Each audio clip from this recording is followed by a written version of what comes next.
시도 때도 없이 찾아오는 문자에 피로감만 가중, 거부할 수도 마냥 무시할 수도 없는 재난 문자에 대한 솔직한 민심 들어봅니다. 택시기사님, 요새 문자 많이 받으시나요? 안녕하세요.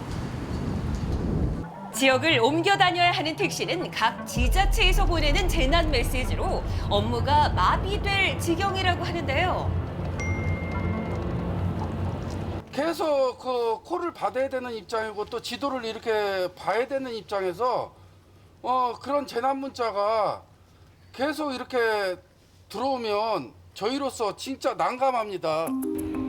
직접 눌러야만 꺼지는 화면 때문에 콜을 놓치는 건 물론 운전에도 적지 않은 방해가 된다고 하는데요.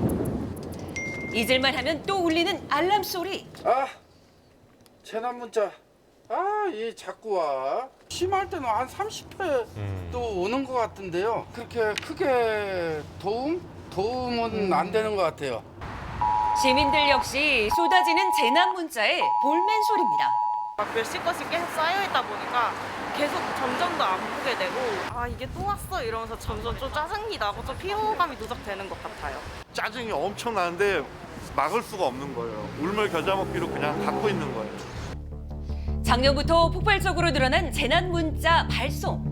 작년 한 해에만 하루 평균 150건의 문자가 발송됐답니다. 재난 문자라고 하는 것은 재난 상황 시에 꼭 필요한 정보로서 시민들에게 빠르고 신속하게 제공돼야 되는 필요성이 분명히 있는데도 불구하고 여러 가지 생활 속에서 번거롭거나 귀찮게 하는 이런 부분들, 이런 것들이 종합적으로 사람들에게 굉장히 좀 피로감도 느끼게 되고요. 또 재난 정보에 대한 부분들의 신뢰도 상당히 떨어지는 이런 상황으로 이어지지 않나 싶습니다. 2000년대 초반 국민의 안전을 위해 시행된 재난 문자 시스템. 많은 문자를 보내는 것도 쉽지 않은 일일 것 같은데요. 재난 문자 어떻게 보내는 걸까요? 각 기관이 필요한 기관이 시스템에 접근해서 각각 자기가 필요한 재난 문자 내용과 그다음에 지역을 입력하고 긴급 상황의 빠른 전파를 위해 지자체에서도 재난 문자 발송이 가능한데요. 물론 하나의 문자라도 착오가 없도록 신속하지만 꼼꼼한 검토를 거쳐야만 발송이 가능합니다. 이제 이미 송출됐는데 중복 송출은 아닌지, 그다음에 그 문안에 오탈자는 없는지, 그다음에 야간이나 심야에 그 송출이 꼭 필요한 것인지 그런 것들을 중점적으로 이제 검토하게 됩니다. 같은 줄만 알았던 재난 문자, 이 문자도 등급이 있다는 사실 알고 계셨나요? 재난 문자는 총 3가지 종류가 있고요. 미급 재난, 긴급 재난, 안전 안내 문자 이렇게 있습니다.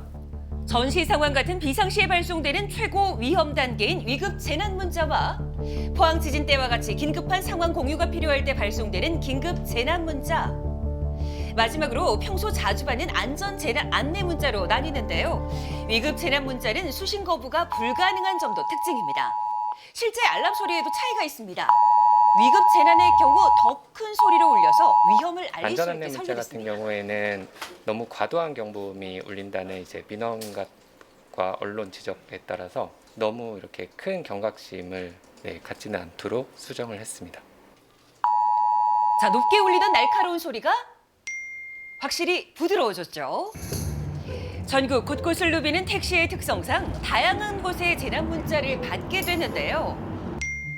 이곳저곳에서 날아오는 재난 문자들 보낸 곳들도 참 다양합니다. 마포에 가면 마포 구청 아니면 영등포 영등포 구청 무슨 기준으로 그렇게 갈 때마다 사방에서 그냥 이렇게 오는지 저는 모르겠습니다.